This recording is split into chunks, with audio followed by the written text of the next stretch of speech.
दोस्तों, इस वक्त एक बहुत बड़ी खबर सामने आई है। एक ऐसी खबर सामने आई है जिसने पूरे देश को गमगीन कर दिया है। पूरे देश में शोक है, हर कोई दुख व्यक्त कर रहा है। हमारे दो जवान शहीद हो गए हैं।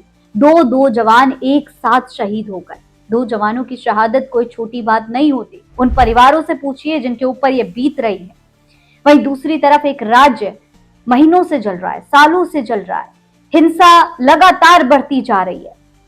घर जल रहे हैं, परिवार बिखर रहे हैं, लोग मर रहे हैं, घरों में आग लगाई जा रही है। लेकिन शायद हमारे प्रधानमंत्री का ध्यान उस ओर जा ही नहीं रहा। हमारे प्रधानमंत्री तो खुशियां मनाने में व्यस्त है। ना जवानों की शहादत दिखाई दे रही है, ना ही उनको शायद यहाँ पर इस राज्य में जिस तरीके से हिंसा भड़कती चली जा रही है वो दिखाई दे रहा है। हमारे प्रधानमंत्री तो एक सम्मान मिलने की वजह से खुशियां मना रहे हैं, सोशल मीडिया पर सम्मान मिलने की खुशी व्यक्त कर रहे हैं। लेकिन जवानों की शहादत पर दुख व्यक्त करने का प्रधानमंत्री के पास जरा भी समय नहीं है। अब जानते हैं, लगातार मणिपुर से हिंसा की खबरें सामने आ रही हैं।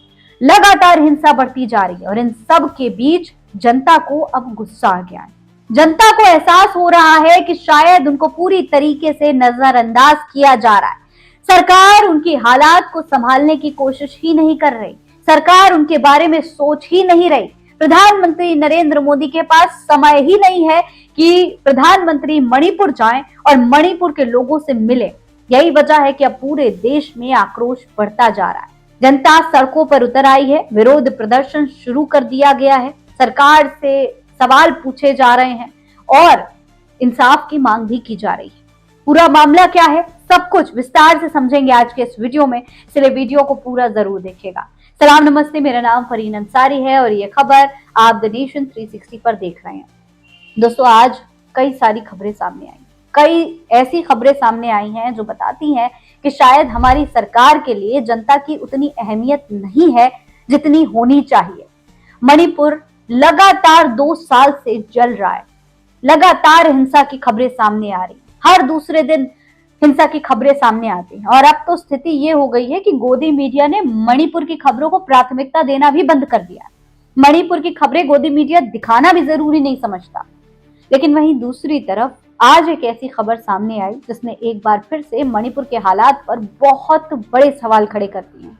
खासतौर पर प्रधानमंत्री नरेंद्र मोदी के जो रवैया है मणिपुर को लेकर, जिस तरीके से मणिपुर को नजरअंदाज करते दिखाई दे रहे हैं प्रधानमंत्री, उसे लेकर सवाल खड़े कर दिए। देखिए, खबर यह है कि दो जवान शहीद हुए। 2 जवानों की शहादत एक देश के लिए, एक राज्य के लिए कितनी बड़ी बात होती है, आप एक बार सोच कर देखिए। आज तक की खबर के मुताबिक मणिपुर के उखरूल जिले में सोमवार को असम राइफल्स के काफिले पर आतंकियों ने घात लगाकर हमला कर दिया।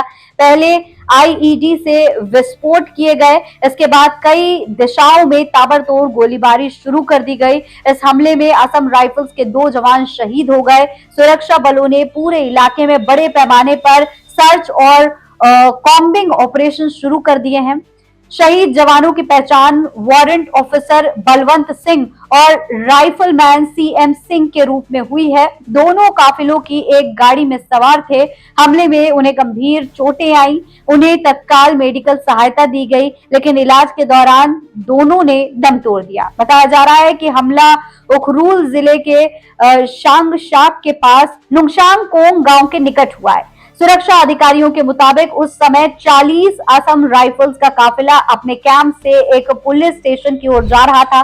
संदिग्ध आतंकियों ने काफिले के रास्ते में बने पुल के दोनों ओर 3 इम्प्रोवाइज एक्सप्लोसिव डिवाइस लगा रखे थे। जैसे ही काफिला वहां पहुंचा, 2 विस्फोट हुए। इसके तुरंत बाद कई दिशाओं में भारी गोलीबारी शुरू हो गई। इस तरीके से इन जवानों पर हमला हुआ है। इसके अलावा अगर आप ये वीडियो देखें तो आप देख सकते हैं, मोहसिन नाम के एक यूजर ने ये वीडियो शेयर की है जिसमें शहीदों के जो पार्थिव शरीर हैं वो ले जाते हुए दिखाई दे रहे हैं। मणिपुर के उखरूल जिले में उग्रवादियों द्वारा किए गए घात लगाकर हमले में असम राइफल्स के 2 जवान शहीद हो गए, जबकि कई अन्य जवान घायल हुए हैं। साजिद ने भी इस खबर के बारे में शेयर किया है। लिखा है, मणिपुर के उखरूल जिले में सोमवार दोपहर करीब 1:50 पर लुंगशांग कोंग के पास 40 असम राइफल्स के काफिले पर संदिग्ध उग्रवादियों ने घात लगाकर हमला कर दिया। इस हमले में असम राइफल्स के 2 जवान शहीद हो गए। हमले में वारंट ऑफिसर बलवंत सिंह और राइफल मैन CN सिंह गंभीर रूप से घायल हो गए। उपचार के दौरान दोनों ने दम तोड़ दिया और शहीद हो गए। जवान अपनी ड्यूटी पूरी करने के बाद शांगशाक स्थित बटालियन मुख्यालय लौट रहे थे। इसी दौरान पहले से घात लगाए बैठे हमलावरों ने अत्याधुनिक हथियारों से काफिले पर अचानक अंधाधुंध गोलीबारी शुरू कर दी। हमलावरों ने विस्फोट भी किए, जिससे इलाके में अफरा तफरी मच गई।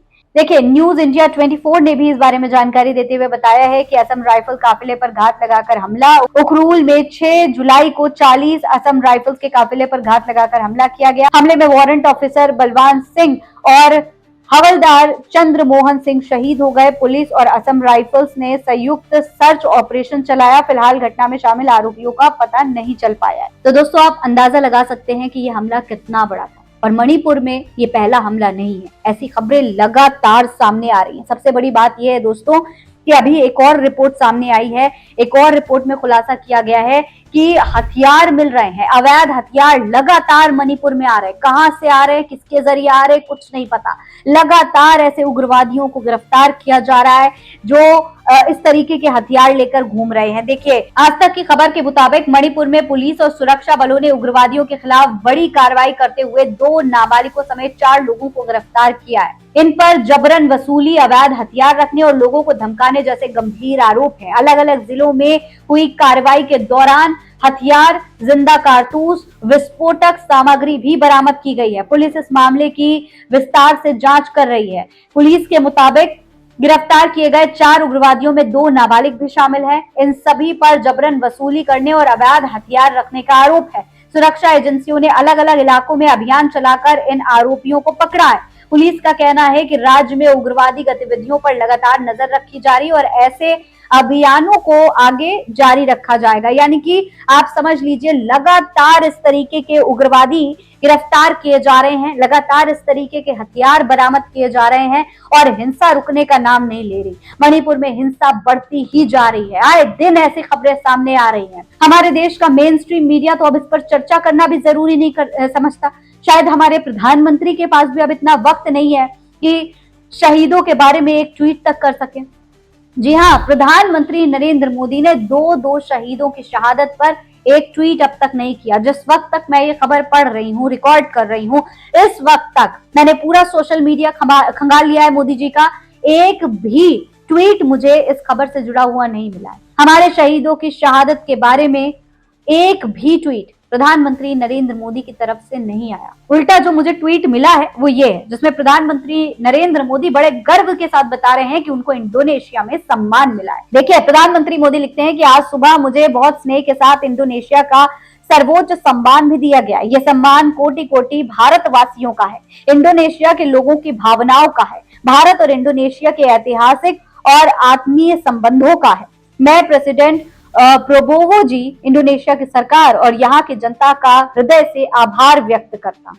मैं पूरे देश की जनता की तरफ से प्रधानमंत्री नरेंद्र मोदी को बताना चाहूंगी कि प्रधानमंत्री जी, हमारे देशवासियों को सम्मान से ज्यादा सुरक्षा की जरूरत है। मणिपुर जैसे राज्य को सुरक्षित करने की जरूरत है, जहां लगातार हिंसा हो रही है। बातें तो बहुत बड़ी बड़ी होती है, हमने यूक्रेन और रशिया का वॉर रुकवा दिया, हमने पाकिस्तान के पसीने छुड़ा दिए, लेकिन अपने ही देश में एक राज्य में लगातार हिंसा बढ़ती चली जा रही है।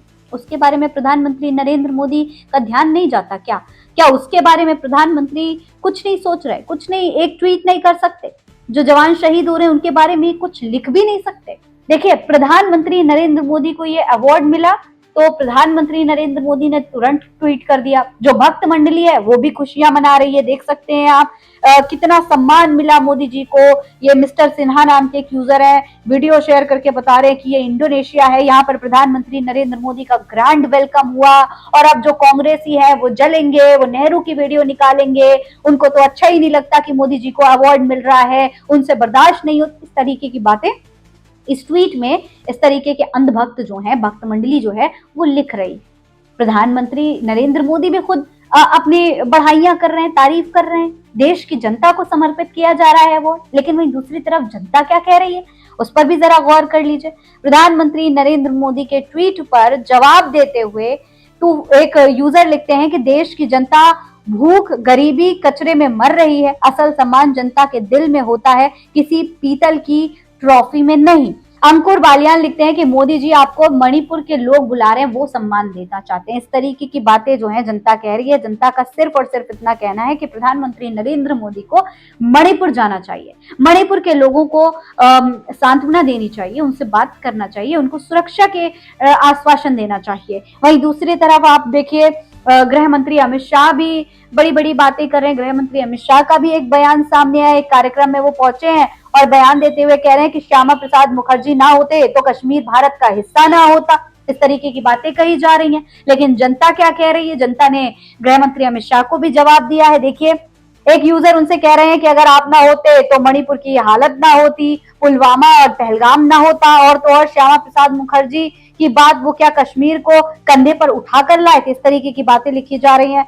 वहीं राजा खान नाम के एक यूजर लिखते हैं कि मणिपुर भी जाके शांति करवा दें, अगर इतने महान ही हैं तो, या मणिपुर और पाकिस्तान में हैं जो वहां नहीं जा सकते। तो लोगों का कहना है कि भाई अगर आप इतनी ही बड़े बड़े काम कर सकते हैं, अगर इतना ही कुछ आप करते आए हैं, तो भाई मणिपुर के हालात क्यों नहीं सुधार पा रहे आप? ये तमाम सवाल इस वक्त देश की जनता पूछ रही है। वहीं दूसरी तरफ एक और वीडियो सामने आई है, आप देख सकते हैं इस वीडियो में जो मणिपुर की महिलाएं हैं, मैथिली और नागा समुदाय की जो महिलाएं हैं, वो सड़कों पर उतर आई हैं, मणिपुर में शांति की मांग कर रही हैं।